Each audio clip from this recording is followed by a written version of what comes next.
We messed everything up. I am back for part 2 of the kitchen renovation my brother and I tackled at his house. We demoed the kitchen and we were to the point where we could start installing all the new cabinets. And with only 2 weeks to go on this project, my brother and I had to work around the clock to get everything done. Hey guys, what's up and welcome to my channel. If you saw my last 2 videos, you know that I'm spending 3 weeks in DC at my brother's house helping him with a few projects. Now this is part 2 of gutting and renovating my brother's kitchen, so if you haven't seen part 1, make sure you watch that first. A lot happens.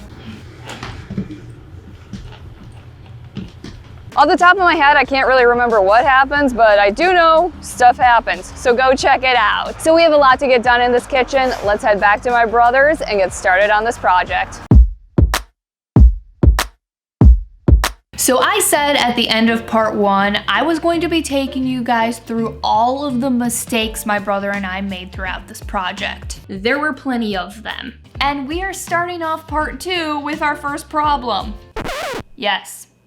Already. So we left the kitchen with the floors being done, the wall was done. We were ready to start putting these cabinets together, and we thought it might be a good idea to tape out the cabinets where they were gonna go, so as we started to put the cabinets together, we could pop them in their place and kind of know what we still had to work on. We quickly measured out and taped out the cabinets that were going along the back wall, and then my brother had to take a call or something like that, and I continued to tape out the island. And that is when I realized, hey Jordan, your back door isn't gonna open. And we couldn't push the island more to the right so that this back door could open because we had to leave a 34-inch gap on the right side of the island so that the new refrigerator could get delivered and installed. So at first we played around with a few placements to see if we could make the existing size of the island work, but when it came down to it, this island needed to be smaller by 6 inches. So my brother quickly got on the phone with somebody at Ikea to see what they had in stock, and luckily they had a 30-inch cabinet in drawers that was gonna take this island from 60 inches down to 54 inches so that this back door could open. This is the dream. And yes, my brother did go with IKEA cabinetry, but I will be talking about my thoughts on the cabinets and all of that throughout this whole video. So we quickly made a list of a few other things we could get while we were headed to IKEA, like all of the dressers that I used in the kids' bedroom makeover, and then we headed to IKEA to pick all of it up. We're about to put together the first cabinet.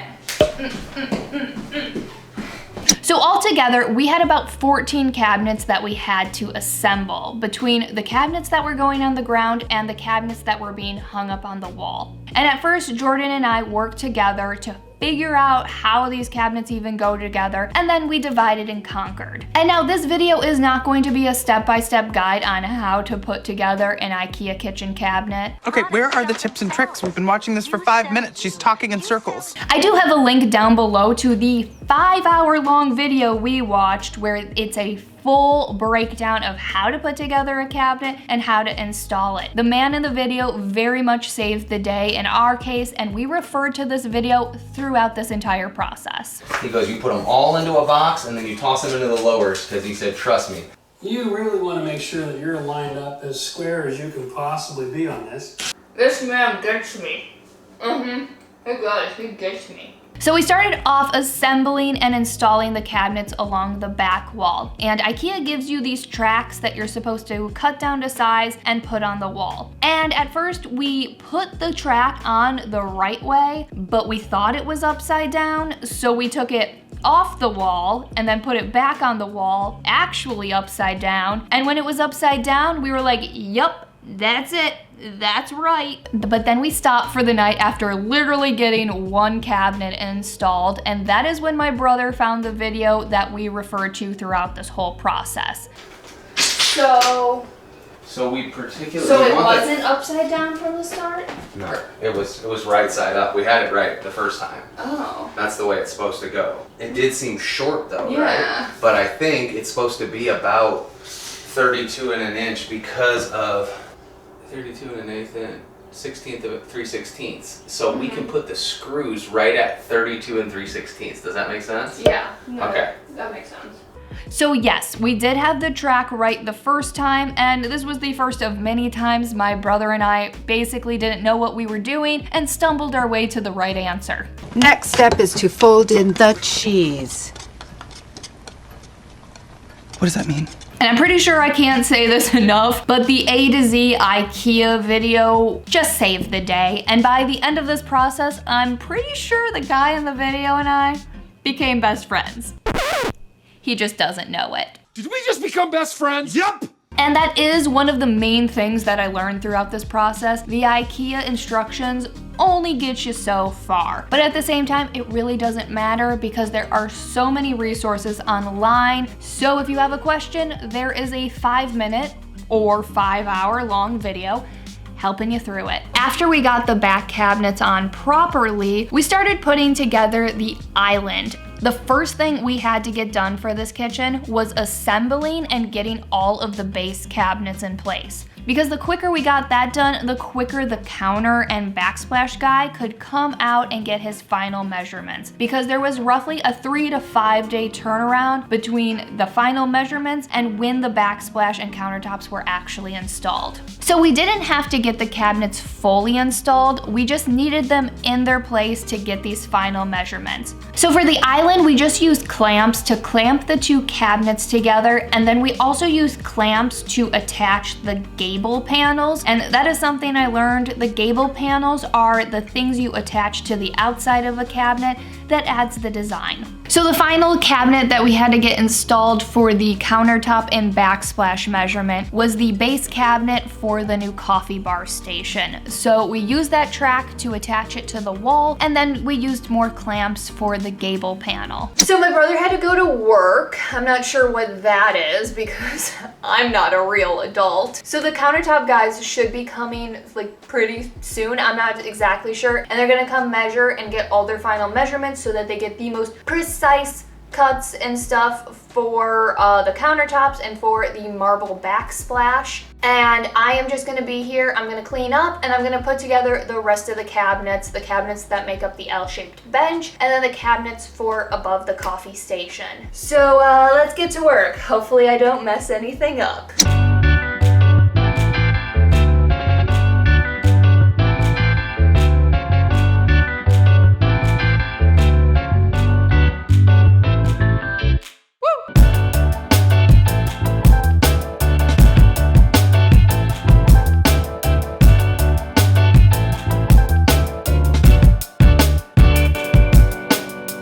So pretty much right when I finished putting together these cabinets for the L-shaped bench, the countertop and backsplash guy arrived to get all of the measurements, and I walked him through all of the things my brother and I talked about. I just know that we have to make sure that this door can open. Oh, gotcha. And so I know that this goes underneath the counter, so should I? Okay, maybe then maybe we we can can go to like an inch. He wanted a 12-inch overhang for seating. Sure. Are they usually? 1 1/4 inch. I then picked out a few finishing details for the countertop and backsplash. The guy triple checked all of his measurements before leaving. He took the sink with him, and that was it. And then we had 4 days to get this kitchen ready for the countertops and backsplash to be installed. So all of the lower and upper cabinets were all together. So I moved on to putting together the drawers. And this is when the man in the video really became my best friend. Nobody's been drinking. That's not happening. All right. Okay, dokie. Now we get to You and me, buddy, we're doing this open up together. this little.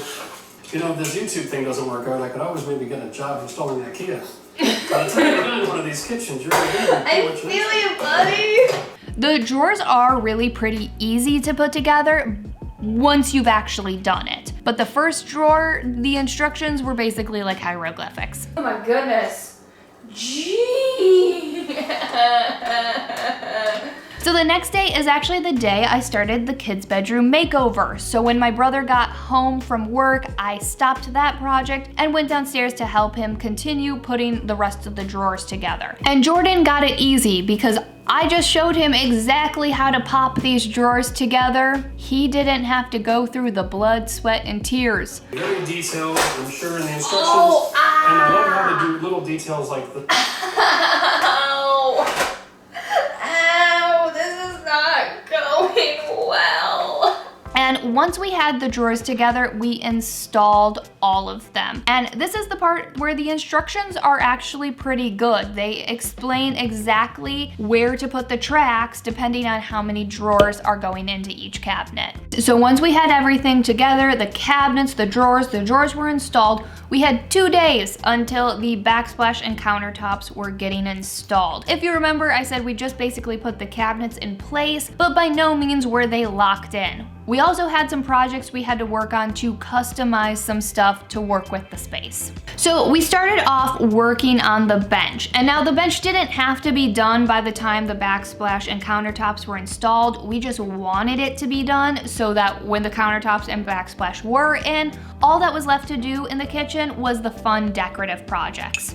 And as you know by now, my brother used these cabinets from Ikea to build this bench, and these worked out great because then the bench matched the rest of the kitchen, the drawers in the bench added a ton of storage, and the best part was we didn't have to build this thing from scratch. But we did have to do some modifications. And the first thing my brother did was take the back 30-inch cabinet and cut it down to be an 18-inch cabinet so that he wasn't completely losing the drawer in the back corner. And then from there, we basically just had to make up how we were going to install these cabinets. We decided to use that same track that we used with all of the other base cabinets, and we got that attached to the wall and then placed all of the cabinets on the track to then get a measurement between the floor and the cabinet. And once we had that measurement, we took that outside and ripped down a 2x4 to build a frame for these cabinets to sit on. And building the first part of this frame was really easy, the part that's closest to the coffee bar. Taking that 2x4 we ripped down, we made a bunch of cuts, and taking those cuts, we attached it right to the ground. But then the closer we got to the corner, the harder this project got. Because my brother took that one cabinet and made it an 18-inch cabinet, there was a gap between that cabinet and the cabinet along the back wall. So after playing around with a few different configurations with some trim pieces, we finally figured out the best way to cover up this gap and add some framing. And the back cabinet was covering up an outlet, and my brother didn't want to lose that outlet, so he took some time and wired an outlet into this bench. So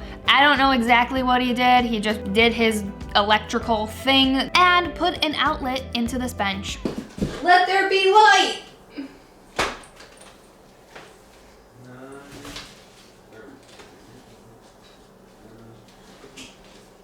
Oh yes, she's on!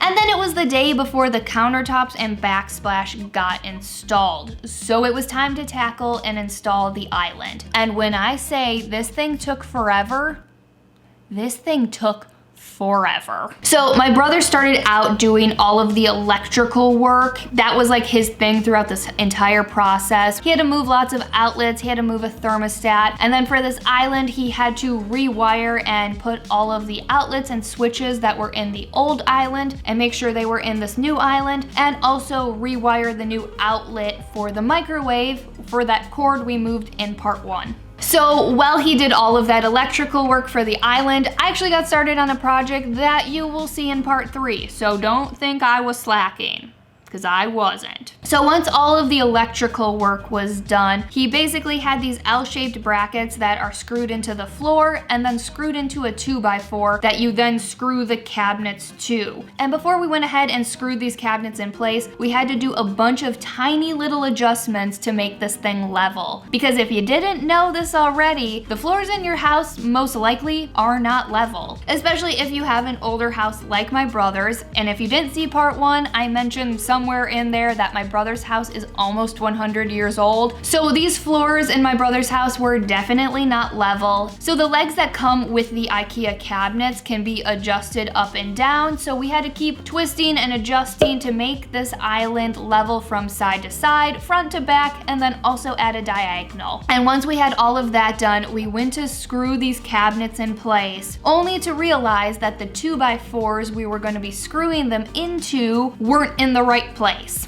So we had to lift the cabinets again, move the 2x4s, and then place the cabinets back on the 2x4s and do it all over again. So at some point, we got the island locked into place, and we still had a few more things to do on it, but we decided to just like call it a night on the island and work on a few other things. My brother did get new appliances, but his new appliances hadn't arrived yet, and his old appliances were the same dimension. So we decided to take the oven and the dishwasher and pop them into place so that we knew everything was good for when the countertops and backsplash got installed. So at first, the oven didn't really look like it was gonna fit. It was really tight, but it eventually did fit. And then we took the dishwasher, and the dishwasher also kind of didn't fit at first. So we had to like kind of scoot the cabinet down to get it pushed in place and then scoot the cabinet the other way. So this is when Jordan got really nervous that we messed everything up. Yeah. We had the wrong measurements, nothing was gonna work, and he was gonna have to reorder new pieces for this section of the kitchen. But he also wasn't there when the guy came to do the measurements, and I saw that guy do a ton of measurements and triple checking all of our measurements for the dishwasher, for the oven, and I was like, he does this for a living.